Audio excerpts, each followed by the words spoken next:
என்கிட்ட எப்ப சொன்னேன்? 2 நாளைக்கு முன்னாடி தானே சொன்னேன். முதல்ல இந்த பிரச்சனை இந்த அளவுக்கு சீரியஸா போயிட்டு இருக்கு என்கிட்ட சொன்னியா? யோ, வேலை ஸ்லோவா போகுது, கொடுக்கறது லேட் ஆகுதுன்னு மட்டும் தானே என்கிட்ட சொன்னேன். நானே விஜய் கிட்ட இன்னைக்கு தான் சொல்லாமனு இருந்தேன். அதுக்குள்ள ஆபீஸ் வாசல்ல மக்கள் கூட்டிட்டாங்க. உடனே பழிய ஏன் மேல தூக்கி போடுவியா? சார், எங்க மேல தப்பு தான் சார். நீங்க பிஸியா இருந்ததால நாங்க உங்களுக்கு ஸ்பேஸ் கொடுக்கணும்னு இது எதையுமே சொல்லாம இருந்துட்டோம் சார். 50% லோன்ல பேங்க்ல ஏற்கனவே இவங்களுக்கு ரிலீஸ் பண்ணிட்டாங்க சார்.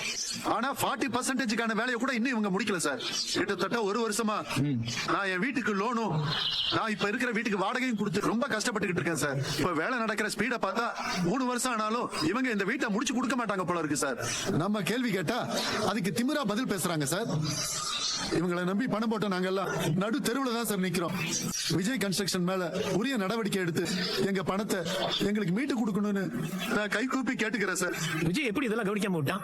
கஸ்டமர்ஸ் ஆபீஸ் வாசல்ல நின்னு பேட்டி கொடுக்குற அளவுக்கு சீரியஸா போயிட்டு இருக்கு. இந்த மாதிரிலாம் விஜய் கேர்லஸ் இருக்கவே மாட்டானே. என்னதான் இங்க நடக்குது? நான் ஏதாவது சொன்னா உடனே என்னதான் திட்டுவான். இப்ப என்ன நடக்குதுன்னு பாத்தீங்கல்ல? அந்த குடும்பத்தினால போலீஸ் கோர்ட்டு கேஸ்னு போனா குடும்ப பிரச்சனைக்கு போலீஸ் வந்தது போக இப்ப அடுத்தது பிசினஸ் பண்ண தெரியல போலீஸ் வந்து நிக்க போகுது. ஐயோ கடவுளே. அம்மா இருங்க. மாப்ள